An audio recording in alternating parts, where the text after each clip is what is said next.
چې د اسلامي امارت په راتګ سره هغه کارونه چې د کالونو څخه دلته پاتې شوي په هغې باندې ډېر وختونه تېر شوي هغه پروژې چې هغه د تیرو نظامونو نه راپاتې شوي په هغې باندې کار نه وشوی لله الحمد د خوست ولایت ټول ولسونه د هغې شهید خال خلک دی یاستي چې هغه په دغه 4 کلنه دوره کې الحمدلله نن ټول خوست ولسونو ته یو داسې انځور ورکوي چې په تیره 20 کلنه دوره کې دوی نه دي لیدلي. اون صاحب زه څو مشخصو پوښتنو ته ورځم. یو دا چې خوست یو سرحدي ولایت دی د فرضي کرښې په اوږدو کې پروت ولایت دی. په دغه ولایت کې د سرحدي ځواکونو د پیاوړتیا لپاره څه اقدامات شوي دي؟ ستاسو د دې پوښتنې په جواب کې باید زه ووایم یقینا خوست ولایت د افغانستان د هغو ولایتونو څخه ده چې د فرضي کرښې سره تقریبا موږ 280 کیلومتره سرحد لرو. په دې سرحد کې زموږ امنیتي ځواکونه چې په هغې کې سرحدي کنډکونه او زموږ پلي لوا موجودیت لري په پوره میړانه او په پوره شجاعت سره دوی په خپلو مراکزو په خپلو قرارګاهو او حتی د فرضي کرښې سره په ټولو هغه ساحو کې چې هغه دپاره ضرورت ته موجودیت لري الحمدلله او په ښه میړانه یې د خپلې خاورې نه دفاع کړې ده او هغه څه چې لازم دي هغه څه چې ضرور دي د دوی دپاره مهیا شوي دي چې من جمله د هغې نه یو دا و چې موږ دلته باید په فرضي کرښه باندې د جانب مقابل سره لکه څرنګه چې دوی تعمیرات او تاسیسات لري موږ باید دلته موقت وخت لپاره ځکه دا خو تاسو ته معلومه ده چې یوه فرضي کرښه ده نو د موقت وخت لپاره موږ دلته څه تاسیسات او د هغې سره په ټول سرحد باندې موږ هغه سرک چې هغه تقریبا پکتیا او پکتیکا هم سره نښلوي په مابین کې خوست راځي تر سره پورې رسېدلی چې دا 3 ولایتونه یې سره ونښلول. ډېره زیاته مننه کوم بیا هم درته راګرځم. مجاهد صاحب د خوست ولایت د صحي مرکزونو شمیر څومره دی او دغه روغتیایي چوپړتیاوې یوازې تر متون ښاره پورې محدودې دي که نه ولسوالیو ته هم غځېدلي دي؟ بسم الله الرحمن الرحیم. د جناب مرستیال والي صاحب په اجازه ټولو ګډونوالو ته السلام علیکم ورحمت الله. تقریبا موږ د مرکزي شفاخانې څخه بیا تر ټولو اطرافي ځایو پورې 119 کلینیکه لرو چې په دې کې 10 CHC دي او 60 دانې BHC دي نورې سب سنټرې دي. دغه خدمات ما مخکې پوښتنه وکړه چې له متون ښاره سربیره چې دلته د غومره روغتیایي مرکزونه زیات دي ولسوالیو کې په کومه کچه کې دي؟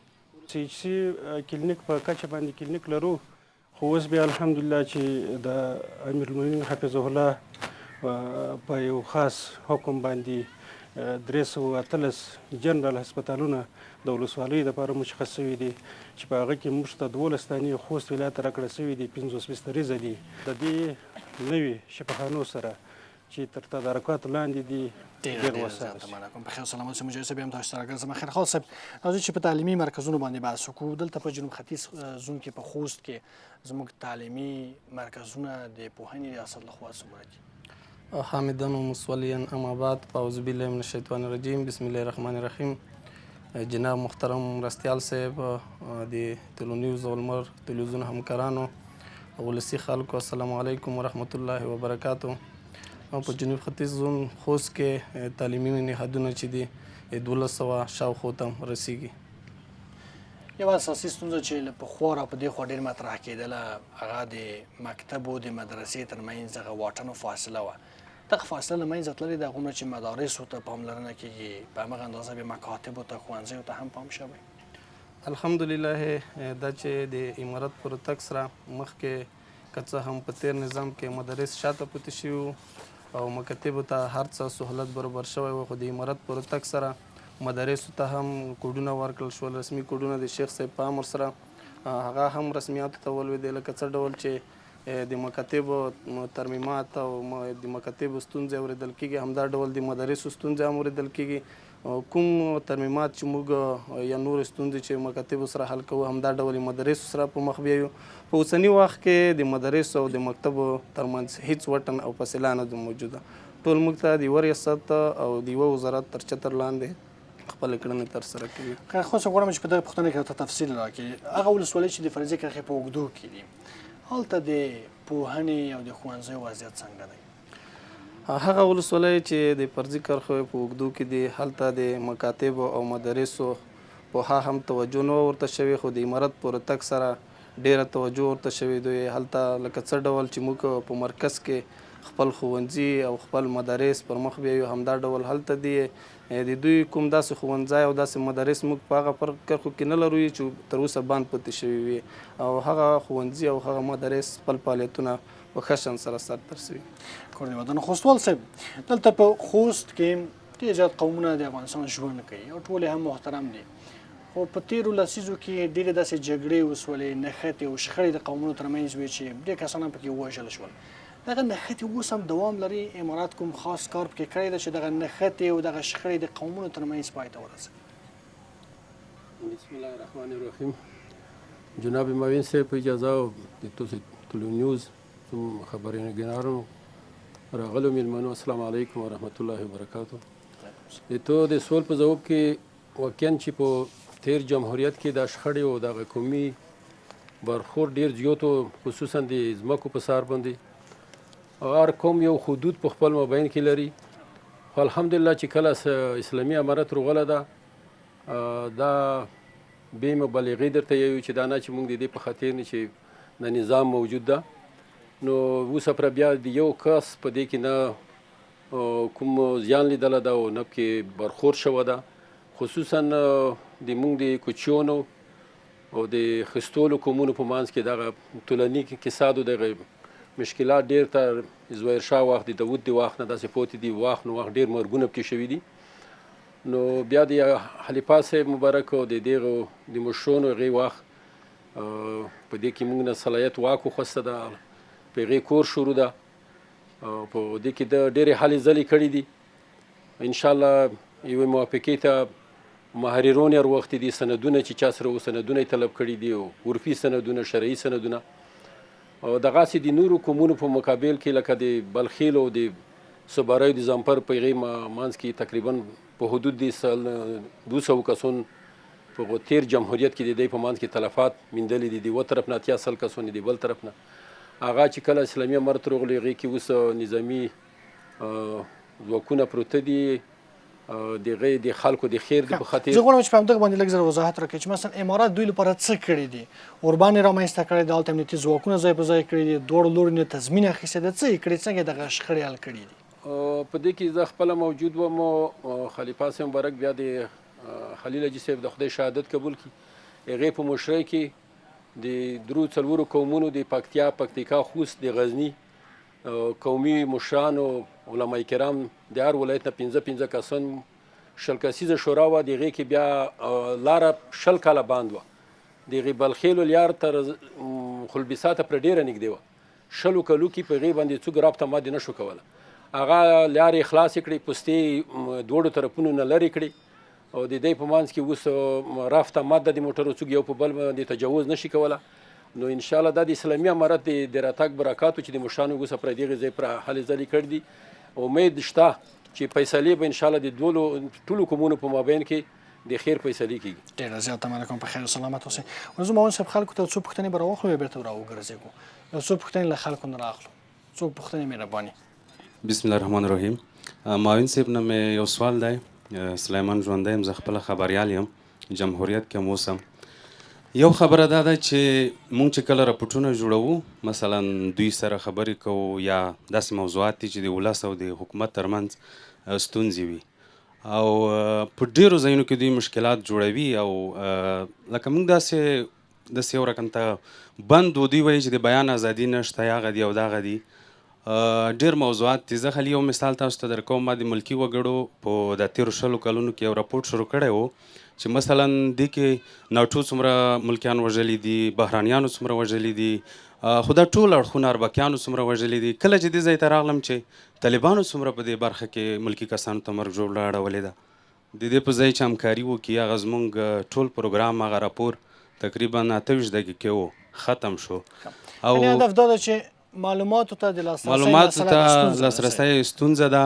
او په دې برخه کې د کوم بهرانیان خبریالان چې راځي دې ته موټر ساتونکي او ډېره زیاته همکاري ورسره کیږي. ډېر داسې موضوعات شته چې د دولت نه موږ راواخلو، خلکو ته یې وښیو، خو موږ د ډېر ستونزو سره مخامخ یو. او دوی باید په دې برخه کې د بیان ازادۍ یو چوکاټ معلوم کړي چې تر دې ځای پورې تاسو ازادي لرئ، یا دغسې رپورټونه جوړوئ چې نه د دولت او نه په بله برخه کې. علي د رئیس صاحب نه یو بل سوال کوم د عامه روغتیا. دا تیر وخت د فیسبوک کې موږ داسې لیدلی دي چې د شیخ زاید پوهنتون ځینې استادان تقریبا تر 40 پورې 10 پورې منفق شوي دي. دغه باندې خو ډېره سرمایه لګېدلې ده په راتلو تیر وخت کې. د دې په ځای څوک راغلي دي، یا دا خبره دروغ ده، رښتیا ده؟ داسې ویل کېږي چې دیني علما یا مولایان صاحبان په دغې کې د دوی په ځای مقرر شوي دي. که دې اړه معلومات راکړئ. بله پوښتنه هم راواخلو. زه هم په خپل ور سره د پوښتنو په لړ کې د خوست ولایت د پوهنې ریاست اړوند پوښتنې لرم چې د مرکزي ښوونځیو په اړوند دي. دا چې مرکزي ښوونځیو ته باید په زیاته کچه پاملرنه وشي، نو له همدې امله بعضې مرکزي ښوونځي د ښوونکو د معیاري کتابتون او معیاري کمپیوټر لیب څخه نیمګړې پاتې دي، چې له جملې څخه یو هم د خوست ولایت د ازادۍ مینې عالي او مرکزي لیسه ده، چې تقریبا 3-4 کاله مسلسل د ریاضي ښوونکی نه لري د متوسطه او لیسې دورې. او بل د دویم او دریم ټولګیو زده کوونکي استادان نشته. هغه ګلالي ماشومان چې په ډېر هیله او امید سره سهار وختي ښوونځي ته راشي، خو بیرته تش لاس او نا امیده کور ته لاړ شي، او د خپل مور او پلار هیله هم له خاورو سره خاورې کړي. او دریمه برخه کې د ازادۍ مینې عالي او مرکزي لیسې معیاري کتابتون او معیاري کمپیوټر لیب نه لري. تقریبا 4 کاله د مخه کمپیوټر لیب ته چوکۍ میزونه ورکړل شوي دي، خو کمپیوټرونه تر اوسه نه دي راوړل شوي. نو هیلهمند یو چې قناعت کوونکي ځوابونه راکړي انشاءالله. یو بله پوښتنه هم دې خونډه واخلو. ډیره زیاته مننه کوو له ټولو راغلو میلمنو، خاصتا له چارواکو څخه چې تل یې ولسونو ته ځوابونه ورکړي او د دوی پوښتنې ځواب کړي دي. معاون صاحب څخه لومړی پوښتنه لرم چې خوست ښار کې تر ډیره رغنیزې چارې د ښاروالۍ له لوري روانې دي او ترسره شوي دي، ګڼې پروژې تطبیق شوي، خو ولسوالیو ته غځېدلې لارې لا هم رغونې ته اړتیا لري، هغې ته زیات ضرورت دی. هلته پلچکونه دي او لوی پلونه دي چې میلیونونه بیت المال پرې مصرف شوی دی، که چېرته ورته پام ونه شي خلک له ګڼو ستونزو سره مخ شوي. په دې برخه کې څه پلان شته په ټوله کې؟ او تر څنګ یې قومي مشر خان صاحب څخه زه ښه زیاته مننه کوو چې تل یې ولسونو ستونزې رسولي. خان صاحب څخه دا پوښتنه کوو چې په کوم برخو کې تاسو تر ډیره چارواکو سره موضوعات شریک کړي، مثلا روغتیا برخه ده، صحت دی، تعلیم دی، کومې ستونزې مو شریک کړي؟ ډېره زیاته مننه کوم. په خیر او سلامت اوسئ. مهون صاحب ورځو دغه پوښتنو ته اول کې یو پوښتنه هم دا وه چې معلوماتو ته د لاسرسۍ په کچه کې خبریالان ستونزې لري په خوست کې. مهرباني. د دې ورور د پوښتنې په ځواب کې زه باید ووایم چې د بیان ازادي که موږ تاسو وپېژنو، همدغه د بیان ازادي وه چې تا د خلکو په مخ کې ما نه پوښتنه وکړه او په ورین تندي به زه انشاءالله تا ځواب وایم. د خوست ولایت مجموعه چې څومره رسنۍ دي، زه که په یقین سره دا ووایم دغه ورور ما د رسنیو په کټګورۍ کې چیرې لیدلی هم نه ده چې دی په د کومې رسنۍ سره ارتباط لري. موږ چې څومره رسنۍ دلته لرو، کاشکې چې هغه خلک دلته موجود وه چې دوی سره موږ په همدې مورد مجلسونه کړي دي چې تاسو راشئ، هغه مشکل چې تاسو یې لرئ د چا لخوا تاسو ته تهدید مخ ده چې موږ د هغې حل تاسو ته راوباسو. خو متاسفانه دغه ورور دا نن چې د کومه خبره دلته کوي، دا تر اوسه پورې په 3 کلنه 4 کلنه دوره کې د موږ ته د خوست په ولایت کې په د هغې د امارت په راتګ سره نه ده کړي.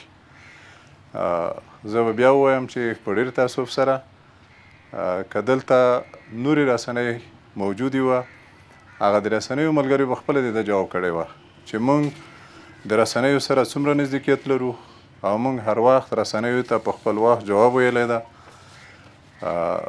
دا د ده خبره 100% زه نه تاییدوم چې دی په اداره باندې دا الزام ولګوي چې دلته د بیان ازادي نشته یا دلته څوک د سوال په مقابل کې جواب نه وایي او یا رسنۍ دې ته نه پرېږدي چې دوی خپل معلومات را جمع کړي.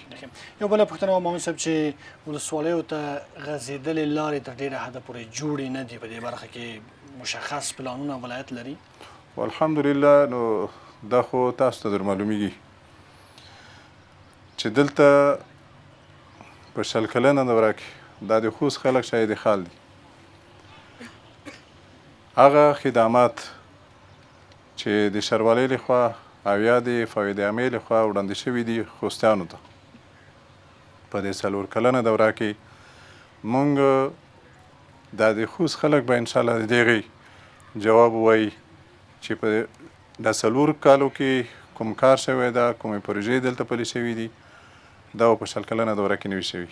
البته د ولسوالیو لارې دلته موږ بعضې لارې لرو چې هغه پخوا قیر سرک لري من جمله د هغې نه لکه د صبریو د باک ولسوالۍ د زیزی میدان ولسوالۍ او یا د علشیر ولسوالۍ چې دا په یو سرک پرتې دي په دې کې ترمیم ته ضرورت ده. نو د ترمیم په مورد موږ د مربوطه مرجعو سره وخت په وخت ناستې کړي دي د هغوی نه مو غوښتنه کړې ده چې تاسو باید دې ته توجه وکړئ.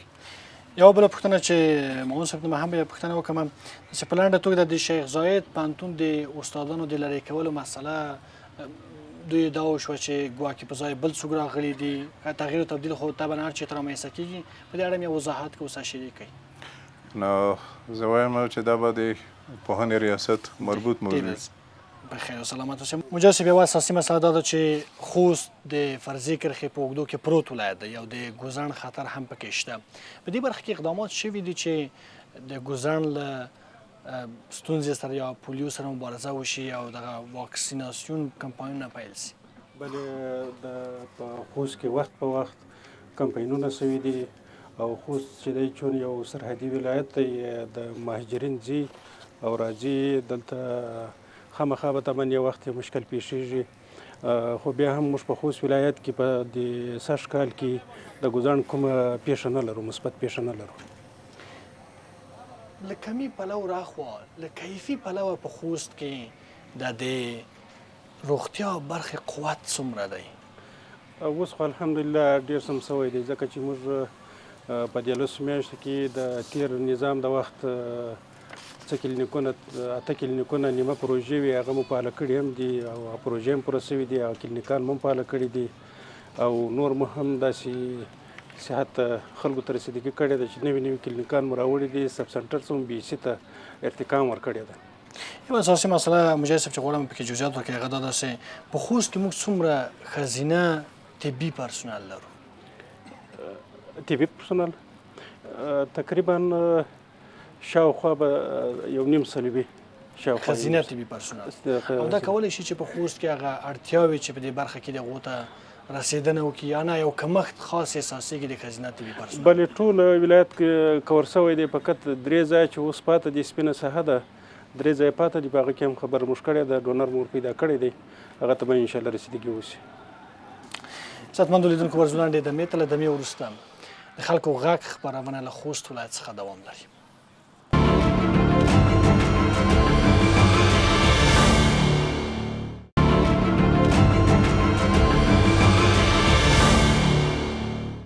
له خوست ولایت څخه د خلکو غږ خپرونې ته یو ځل بیا ښه راغلاست. خیرخان صاحب یوه اساسي پوښتنه تاسو لپاره دا وه چې په شیخ زاید پوهنتون کې شاوخوا 40 استادان ویلې دندو لرې شوي دي.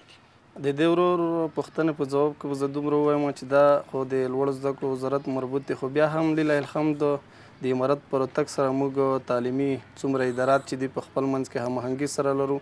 زما د معلوماتو په اساس کوم نفر چې د یاد کړل هغه منفک شوي نه دي له دندو څخه کې بعضې داسې استادان دي چې تقاعد شوي وي او بعضې استادانو نه امتحان وخوستل شوی بیرته بیا په خپل ځای مقرر شوي دي نو داسې کومه ستونزه نشته خالیګاه هم نشته چې دوی لرې شوي وي او خالیګاه پوتې شوي وي او ټول په خپل ځایونو باندې دي نو دا خو هر چاته بهتره معلومه ده چې په لوړ زده کړو مربوط په پوهنتونونو کې چې دي په هغه کې که علما مقرریږي یوازې په شریعتو پوهنځي کې مقرریږي باقي په نورو بعضو پوهنځیو کې د اسلامي په ثقافت په نوم چې کوم مضامین دي د هغوی دپاره به علما مقرریږي نور خو ټول مسلکي کسان په پوهنتونونو کې په استادۍ زده کړو هم بوخت دي دغه پوښتنه زه چې د خوست هم راغلی یم څو کسانو ما سره شریکه کړه چې ګواکې په دغه ښوونیزو تحصیلي برخو کې د بعضې وړ کسانو په ځای چې په دندو کې دي هغوی لرې کېږي بیا نور کسان راځي چې د امارات غړي دي داسې یو څه واقعیت لري دغه واقعیت ځکه نه لري اول به زه د معارف تشکیل ته وښیم معارف شاوخوا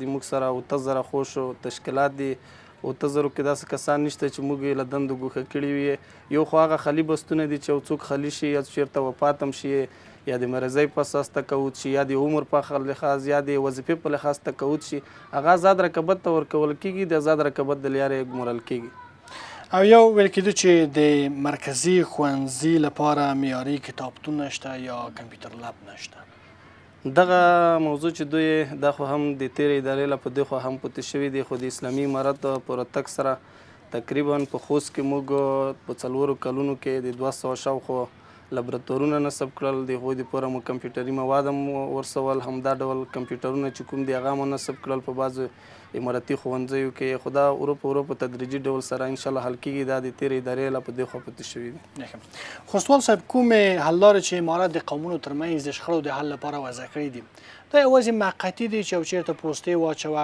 امنیتي کسان ځای په ځای کړه چې ودرېږي د قومونو په خپلو کې سره شخړې ونه کړي که نه داسې دایمي حل لارې دي دایمي اوربندونه شوي دي د دوی ترمنځ پیوستون او مینې و محبت رامنځته شوی ده چې دغه شخړې ریښې ووځي د دې خبرې په جواب کې دا موقتي نه دي دا چې د شخړې او د تلفات د قومونو په مابین کې دا داسې په چې قناعت نه وي د قومونو دپاره په موقت ډول هېڅوک په دې نه قناعت نه کوي حتی که سپین ږیري په دې کې ځوانان بیا په دې کې قناعت نه کوي هر قوم په زرونو ځوانان لري نو د کوم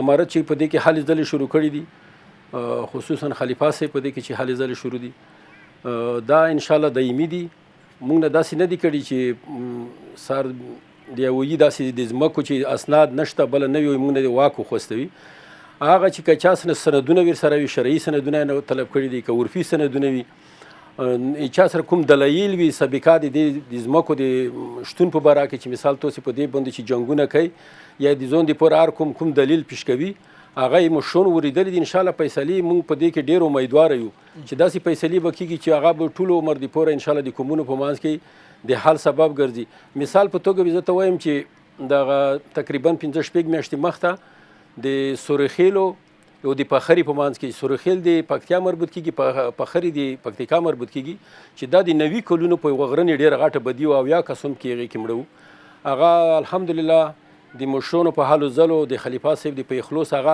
داسې حال شو چې دواړو قومونو په مابین کې حدود معلوم شو یو بل د کوم دپاره مثال ټکونه وټکل یو غرونو مثال هر سړي دپاره یو ځای معلوم شو که په هغې نه اسناد ولیکله شول او د دواړو قومونو په مابین کې د مشرانو په مابین کې ورورولي غوږې سره ویر کړي او د ټول عمر دپاره ختم شو بله دویمه بدي چې په دې کې وه د سورخیلو د درخیلو په منځ کې وه چې هغه ډېره سابقه بدي وه او ډېر مرګونه پکې شوي وو هغه دغسې نومونه الحمدلله په ډېره سمانه توګه او د ټول عمر دپاره حل شو حدود یې هغې په مابین کې یعنې خصوصا چې داسې مشخص شمېرې تاسې سره شته چې څومره قومي شخړې حل کړي دي حکومت لکه دا خو مو چې ته وښیل د دوه ډېرې د قومونو غټې شخړې وي او د موږ د کوم د کوچیانو او د خستولو په مابین کې چې دغه ډېره اوږده سرحدي ډېر قومونه حتی د لشیر ولسوالۍ نرون څخه تر مرکزه پورې دغه موږ د مسله د ډېرو قومونو که اوس نومې زه ته وخلم د توروبو تریزي لنډرو کدام صدکو کوټکای خرچین لکان شامل دغه مربوطه قومونو تقریبا د لاس 11 قومونو نمایندګي د خوستي د خستوالو د قومونو په دې مسله کې مو سره دوه ای طرف ته د نعیم کوچي صاحب د خدای وبخښي زوی سالم چې اوس مشرتوبه کې د کوچیانو مشرتوبه یې سره دو ان شاء الله امیدوار یو چې دا به داسې حل کېږي چې ټول عمر د پوره د خدای وکړي چې د موږ په مابین کې د حل سبب جوړ شوی کېږي سلامت اوسئ کور د ودان ورزو خلکو ته یو څو پوښتنې راخلو له خلکو نه بیا بیرته مسؤلین ته راوګرځېږو مهرباني تاسو. بسم الله الرحمن الرحیم. زما نوم سمیع الله د خوست ولایت اوسیدونکی یم. زما لومړی پوښتنه د جناب معین صاحب څخه د هغه دغه پوښتنه ده چې په عموم کې ولسي خلک شکایت کوي او دوی دا غوښتنه لري او بار بار له دې غوښتنې څخه سرشه کوي چې زموږ سره هغه ستونزو کې دغه مسؤلین همکاري یعنې د حل لاره نه لټوي چې دوی پکې ترلاسه کوای شي، یعنې په دې باندې دوی برلاسي کیدای شي. مثلا که یو څوک دی د یو نظامي کس یو لنجه راغله یوه مسله کې دوی ښکیل شول، نو هغه نظامي کس په دوی نه برلاسه وي او حق نه ترې ورکول کیږي هغه دویم جانب ته، او د دې باوجود چې د دوی عریضې تر علماو شورا رسیدلې دي. نو په دې برخه کې که لږ دغه خلکو ته وضاحت ورکړي. دوهمه پوښتنه دغه ده چې کله په کومو ځایونو کې مقررات کیږي، که هغه د ولایت په سطحه ده، که د امنیه قومندانۍ په سطحه ده، یا د نورو ځایو په سطحه ده، یا که کوم په شخصي خصوصي سکتور دی، په دې برخه کې چې کوم مقررات کیږي په هغې کې اولیت هغه چاته ورکول کیږي چې دوی مثال روابط ډېر نږدې لري دغې مسؤلینو نږدې کسانو سره. دغې برخې څخه هم ولسي خلک شکایت کوي، په دې کې هم که دوی ولس ته وضاحت ورکړي. بخیر او سلامت اوسئ. یوه بله پوښتنه واخله مهرباني. د معاون صاحب نه مو غوښتنه او پوښتنه ده چې په تیر شل کلن اشغال کې په خوست کې یا په عموم کې په ټول افغانستان کې د خلکو په اذهانو باندې د خلکو په فکرونو باندې بیخي زیات کار شوی دی. هغه په دې ډول چې د خلکو او د دولت ترمنځ فاصله راوستل شوې ده. د امارت پر راتګ سره د خلکو او د امارت پر راتګ څومره وټن رقم شوی دی، فاصله څومره رقمه شوی ده، کوم برنامې دي چې تاسو تر کار لاندې دي تر څو د ولس او د امارت ترمنځ دغه تفرقه ختمه شي یا دغه تاثیرات چې د شل کلنې دورې په مابین کې راغلي وو دا ختمه شي. خیر سلامت اوسئ. دې خواته کوم پوښتنه؟ معین صاحب نه مې دا پوښتنه ده چې ځوانانو چې اوس له بیکارۍ نه کړیږي، حکومت ورته کوم لنډمهاله او اوږدمهاله پلانونه لري یا لري او یا اوس په جریان کې دي چې هغه ځوانانو ته کار کوي؟ مننه. ډېره زیاته مننه کوم. په خیر سلامت اوسئ. معاون صاحب ورځو د پوښتنو برخې ته. اوله پوښتنه دا وه چې مسؤلین د خلکو د ستونزو د لرې کولو یا رفع کولو په برخه کې آیا په کافي اندازه همکاري کوي که نه کوي؟ مهرباني. د دې ورور د پوښتنې په ځواب کې زه باید ووایم مسؤلین ملګري همیشه د خپل ولس خادمان دي، هیڅ کله دوی ځانونه حاکمان نه دي بللي، بلکې دوی د ولس په خدمت کې لګیا خلک دي. همیشه د دوی خدمت د ولس لیدلی ده، خپل ځانونه خادمان شمارلی دي. د خبرو په جریان کې یو سوال د بل وکړلو چې کله د ملکي او د نظامي کسانو تر مابین شخړه راشي نو هلته بیا نظامي کس برلاسی وي. دوی د دې دپاره کومه مرجع لري او که نه. قدرمن ورور ته دا خبره کوم چې لله الحمد د افغانستان اسلامي امارت په چوکاټ کې نه تنها دا چې د دې دپاره نظامي محکمه جوړه شوې ده چې نظامیانو ته په هغې کې خپل هغه حقوق چې د ولس د دوی په غاړه دي د نظامیانو نه واخلي خپل ولس ته ورکړي، بلکې په دې مورد دلته د سمې شکایاتو اوریدنو کمیسیون هم جوړ کړی ده چې هغې دروازه هر وخت د دوی پر مخ خلاصه ده. که چېرته د دوی غږ ونه اورېدل شو همغه ادارې ته زموږ ولس مراجعه کوي، د دوی هغه غوښتنې وخت په وخت د خپلو چارواکو سره د خپلو مسؤلینو ملګرو سره شریکوي. هغه څوک چې هغه د ولس په مقابل کې راپاڅېږي یو څه کوي، تهدیدات متوجه کوي، هیڅ کله هغې ته اجازه نه ورکوي چې دوی د ولس په وړاندې بد برخورد وکړي. انشاءالله د افغانستان اسلامي امارت هغه نظام نه ده چې هغه د ولس او د نظام په مابین کې وطن نه بلکې وطنونه موجود وو. هلته زورواکي وه. د امارت په چارواکو کې ما مخکې خبره وکړله چې زورواکي خو یو ځلې نشته، بلکې موږ ځانونه د ولس خادمان بولو. په ورین تندي به انشاءالله موږ د دې ټولو مشکلو ته رسیدګي کوو. زه که ووایم دلته ډېر د ولس خلک داسې موجود دي، یقینا زما تر دفتره پورې یو وړوکی ماشوم هم راتللی شي. زما هغه موجوده چې کوم نظامیان ملګري دي هغې ته موږ دا خبره کړې ده چې یو خو قانوني اصولي د تلاشۍ خبره ده، نور به یو ماشوم یو سپین ږیری حتی هغه تر ګیټه پورې زنانه هم راځي چې د هغې و عرضې په خپل لاس هغه نظامیان اخلي بیا موږ ته رسوي. نو موږ به په آینده کې هم انشاءالله د دوی غوښتنو ته د دوی سالمه انتقادونو ته په ورین تندي ځواب وایو او د دوی د مسلو د حل لارې ولټوو. دوه لنډې نورې پوښتنې هم یو دا چې آیا د حکومت او د خلکو ترمنځ کوم واټن چې پخوا و هغه لرې شوی ده؟ زه یم چې دغه پوښتنه که خپله د ولس جواب کړې وه خوند به یې کړې وه، ځکه موږ مسؤلین ملګري یو. د خوست ولایت ولسونه یقینا موږ د خپل ولس نه ډېر شکرګزار یو. زموږ د خوست ولایت ټول ولسونه چې څومره دلته د خوست په جغرافیا باندې وجود لري د افغانستان اسلامي امارت سره تر دې نزدېکیت لري چې د امارت 4 کلنه دوره کې تر اوسه پورې د خوست په ولایت کې موږ یوه سیاسي پیښه نه لرو. دا ښکارندوی د دې خبرې ده چې ولس د حکومت سره د نظام سره جوړ ده. که دلته داسې یو څوک وه چې هغې مخالفت وه یا خوابدي وه د نظام سره، هغې به خامخا یو خوا بل خوا لاس غځولی او د دغه نظام په مقابل کې به یې کړنې کوله. خو دا چې دلته موږ د موجوده کومه ډاډمنه فضا لرو دا د دې ګواه ده. دا په دې باندې دلیل ده چې الحمدلله د ولس او د نظام په مابین کې وټن نشته. یوه وروستۍ پوښتنه همدا وه چې د ځوانانو لپاره د کاري فرصتونو د رامنځته کولو په برخه کې څه اقدامات شوي؟ د دې سوال په ځواب کې دومره ویلی شم چې موږ د ولایتي ادارې په چوکاټ کې د کار او ټولنیزو چارو ریاست لرو. لله الحمد اوس هم زموږ په لسګونو ځوانان هلته بوخت دي په حرفوي زده کړو باندې چې هغې ته موږ زده کړې ورکړي دي. تقریبا د امارت په راتګ سره 600 نه تر 800 کسانو پورې موږ دوی ته هغه سهولیات برابر کړي دي. دوی ته موږ زده کړې ورکړي دي چې هغوی دغه د حرفوي زده کړو په کار بوخت دي. اوس هر چاته کار پیدا شوی ده، په هغې باندې د خپل کار کوي. بخیر او سلامت اوسئ. مجاهد صاحب، اساسي ستونزې د روغتیا په برخه کې په خوست کې کومې دي؟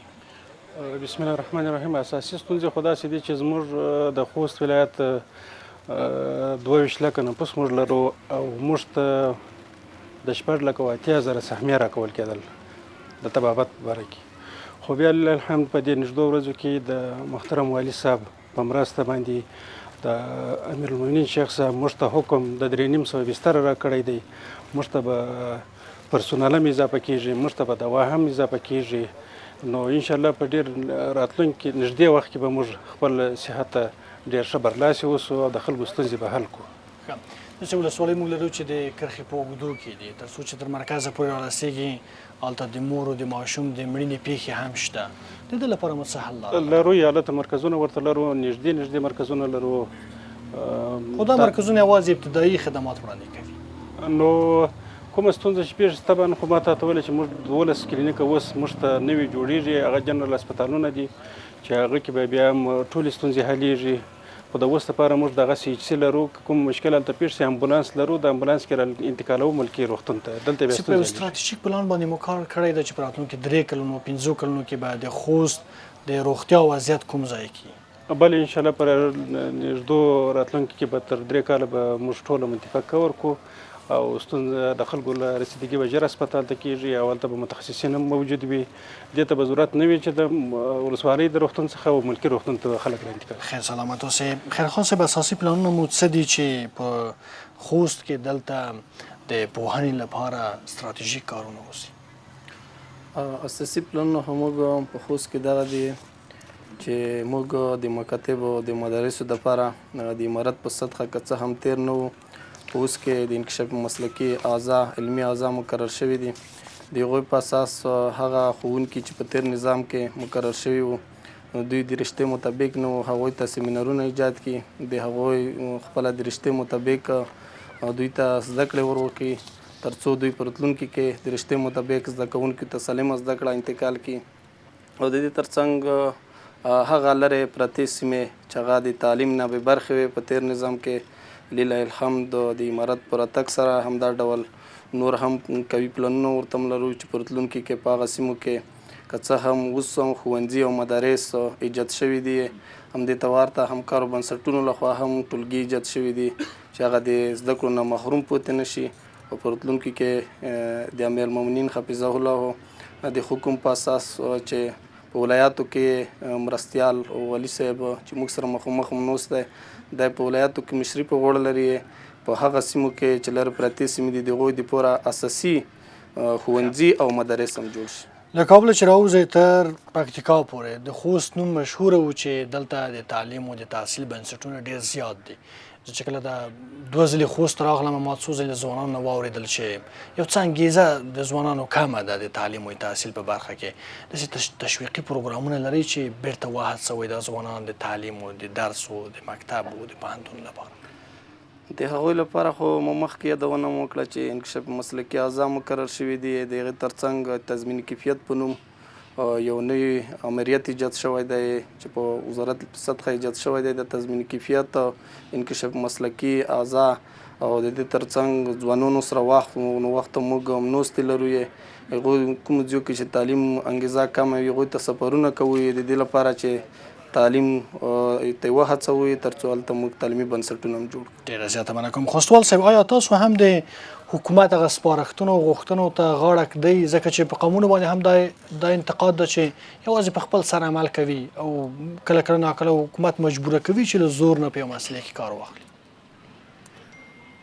انشاءالله اوس خو دا ستونزه حل ده بغیر د دې نه چې حکومت روشي یا په هغې قوم باندې مسلط شي یا د وسالې په زور نه کومه موضوع وي قومي شخړه وي په زور یې په ومني د خبرو د لارې د تفاهم د لارې انشاءالله موږ امیدوار یو دا مشکلات ډېره حده پر حل شوي دي. یو ستونزه د هغه په باره کې چې کومه د غصب کمیسیونو وبولو امارتي منځه کې یا شخصي منځه کې دغه ستونزه لږه موجوده د خلکو ولس سره واقعا چې دی نه خلک ډېر هغه کې سار ټکوي کورونه لګوي دی په وجه داسې په ټاپه دي. نو دې کې موږ د اسلامي امارت د مشرانو نه دا غوښتنه ده چې که په دې کې داسې یو جدي اقدام وشي چې دغه موضوع یوه طرف ته شي د ولس ستونزې مثال حل شي او د خلکو دپاره چې کوم ضروریات دي مشکلات دي د کورونو د جوړولو دپاره په هغې باندې دی خپل کور وکړي. ډېره زیاته مننه کوم. په خیر او سلامت اوسئ. ورځو خلکو ته څو مهمې پوښتنې اخلو ځکه وخت هم کم ده بیا به برنامه هم ختمه کوو. محمد صاحب مهرباني تاسو د پوهنې ریاست له رئیس صاحب څخه مې دا پوښتنه ده چې د مکتب نصاب ته که ورشول ته هغه نصاب ډېر زوړ دی، د مخکې وخت او د اوسني وخت هغه موضوعات هر څه توپیر لري. یو دا که نصاب نوی شي که څه فکر کوم یو څه نوی شوی دی کار روان دی، خو یو بله خبره دا چې په د مکتب مضامین بیخي زیات دي، 17 مضامین دي. دغه که یو څه راکم کړل شي او په ځای داسې مضامین اضافه شي چې هغه د ښوونځي هغه شاګردانو ته ګټه ورسوي. په دې خیر او سلامت اوسئ. ډېره زیاته مننه کوم. یوه بله پوښتنه هم را اخلو. مهرباني. بسم الله الرحمن الرحیم. نوم مې سیف رحمان ده، د دې پوهنځي د دریم کال محصل یم.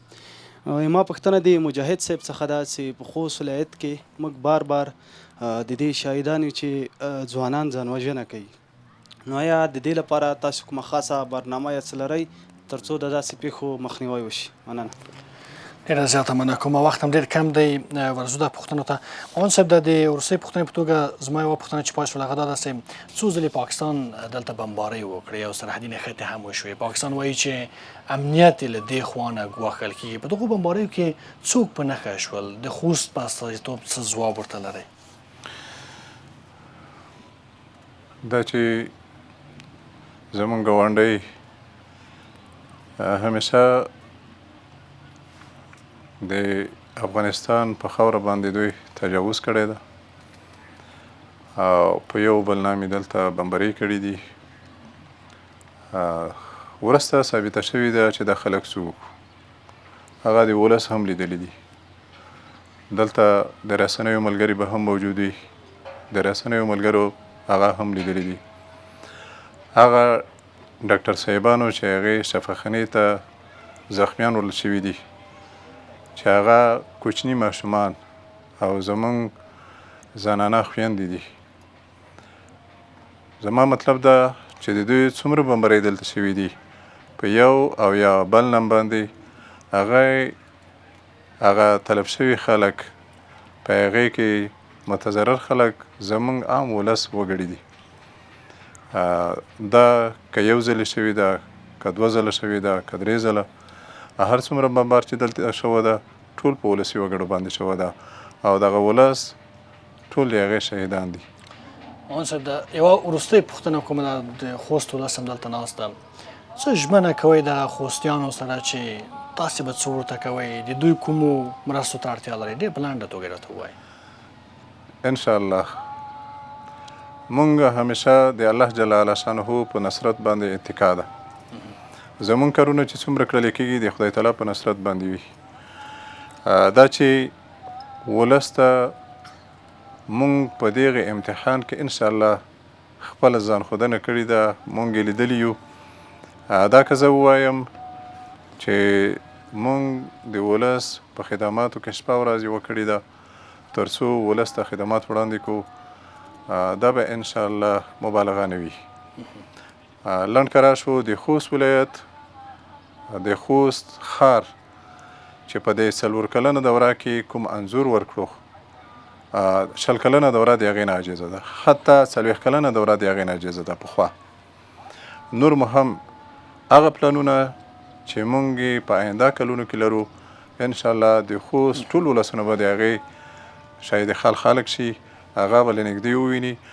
اوس زمونږ د خوستۍ لهجې یوه اصطلاح ده چې غوره نه کوو، خو انشاءالله دوی ته اطمینان ورکوو چې د خوست ولایتي اداره همیشه په دې باندې اخته ده چې موږ خوست ته څنګه پروژې او څنګه د پراختیا باندې کارونه راوړو او دلته خپلو ولسونو ته خدمات وړاندې. خیر او سلامت اوسئ. مجاهد صاحب د پوښتنه وشوله، زه به یو بله بڼه ورکړم، هغه دا چې په خوست کې د ځوانانو، د خلکو، د ولس دغه د رواني روغتیا د سلامتیا لپاره څه اقدامات شوي دي؟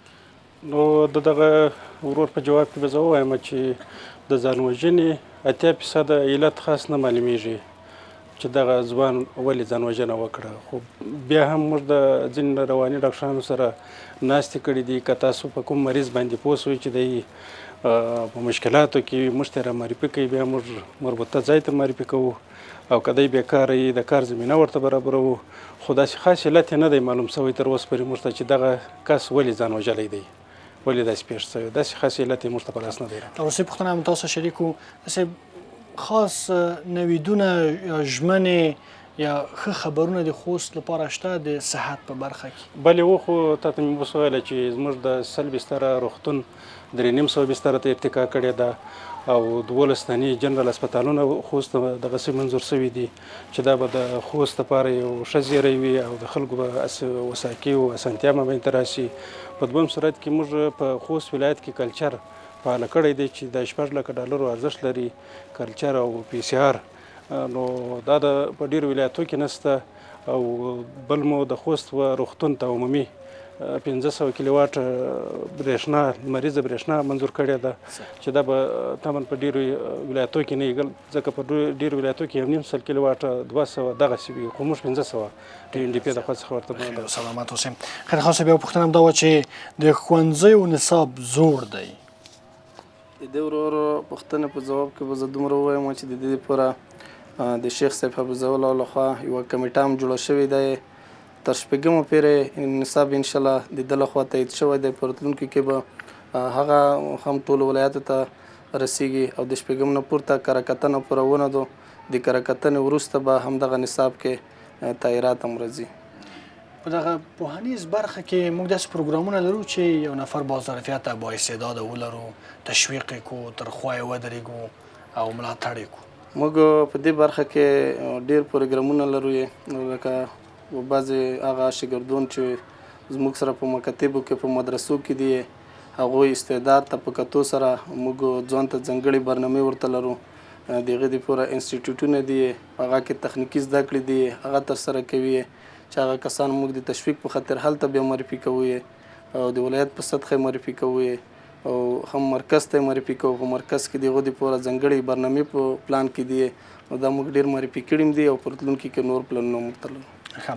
او دغه ولسوالۍ چې د کرښې په اوږدو کې د فرضي کرښې په اوږدو کې د دوی لپاره د ښوونیز برخه کې د لپاره چې له کمي او کیفي پلوه تغییر راسي څه خاص خدمات ورته وړاندې کوي که نه یو زوړ مکتب همالته ورته جوړ کړی دغه برخه کې مو مخکې یادونه وکړه چې په ولایاتو کې مرستیال صاحب د ټولو ولایاتو د هغو ولایتونو چې فرضي کرښې ته نږدې دي په ولایاتو کې مرستیال صاحب مشري په غوړو خوځېدو په اوسني وخت کې په دې کې اساسي پروژې موږ لرو چې هغوی ته مکاتب جوړ کړو ښوونځي هم جوړ کړو هم یې داوطلبۍ ته وړاندې شوي دي چې په شپږو میاشتو څلورو میاشتو په جریان کې به انشاءالله زده کړونکي د زده کړو دپاره چمتو کېږي.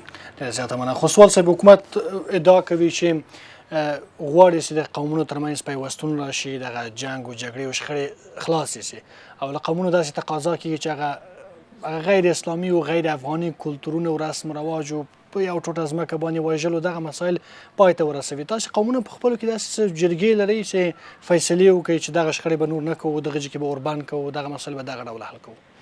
الحمدلله د قومونو د مشرانو په منځ کې ناستې کېږي او شوي دي ډېر داسې مسایل په دې کې د قومونو په مشرانو په سطحه حل شوي دي خصوصا د سابقه ډېرې شخصي دښمنۍ وي چې هغه به د 10 کلو 15 کلونو 70 کلونو تقریبا دا د موږ په منطقو کې چې د خپل منطقو کې مې لیدل دي هزل کې یا د ټول خوست په سطحه به وایي په د سلونو دغه بدۍ د ځوانان شهیدیال دي په دې کې معاون صاحب د مخامخ نه وه هغه وخت کې چې قماندان یمني و د ډېره په دې کې موږ سره همکاري وکړه داسې نه چې په کوم طرف یو فشار و د هغې د اسلامي ورورولۍ په چوکاټ کې د چې د دې دپاره چې ته دښمني کې دې فایدې او نقصانونه به ورته وښودل الحمدلله هغه د دښمنۍ په دوستۍ بدل شوي دي او د قومونو په منځ کې مسایل الحمدلله اوس مشکل په دې حال ده چې موږ نه په دې کې شخصي غوښتنه څوک نه کوي مخکې به داسې و چې هره مسله به چې روغله د منځکې په سر هغه کې به بیا د نورو خلکو د پردې ته شو شخصي غوښتنې وي یو څه تقاضا به وه یا د منځکې یا د پیسو اوس ختمې شوي ختمې دي حتی مړی نه خوري دی چې کله د امارت کسون موږ په دې نه چې دی موږ زه په دې چوکۍ کې نوست یم نو یا د نظام دلته موجود دی په خاطر وایو دا په واقعیت کې ټولو خوست ته معلوم ده که د علماو شورا چیرته چې د دوه کسانو په مابین کې دښمني وي دعوا وي مشکلات وي ورځي د دواړو جانبونه حتی اوبه نه چیښي اوبه په باندې الحمدلله اوس مسایل ډېر خلوص شوي. خیر سلامت اوسئ. مول صاحب دا یوه پوښتنه چې ما باندې غږ کړه چې دا پوښتنه به وکړم او بیا به دا بحث راټول هغه دا چې د یو پلان له مخې ټاکل شوی چې دغه وزیرستاني کډوال ځینې نورو سیمو ته انتقال شي چې یوه برخې په خوست ولایت کې هم دا برنامه عملي شوې ده؟ بله صاحب په دې کې تقریبا زیات شمېر کډې غزني ولایت ته کم ته انتقال شوي دي یو څه اندازه پاتې دي چې هغه وخت په وخت د انتقال په حالت کې دي. ډېره زیاته مننه کومه د خوست ولایت لپاره د اسلامي امارت مرستیال والي مولوي محبوب شاه قانع صاحب او د خوست ولایت لپاره د عامه روغتیا رئیس ډاکټر حاجي احمد مجاهد صاحب او همداراز د خوست ولایت د پوهنې ریاست مرستیال خیرګل خیرخوا صاحب او په خوست ولایت کې قومي مشر احمد شاه خوستوال صاحب او له درنو خوستوالو نه مشران ځوانان کشران ټول نه هم ډېره زیاته مننه کوم په خیر او سلامت اوسئ. عزتمندو لیدونکو ستاسو له ملتیا څخه هم یوه نړۍ مننه. د خلکو غږ ترې بېبرې خپرونې پورې د خدای په امان.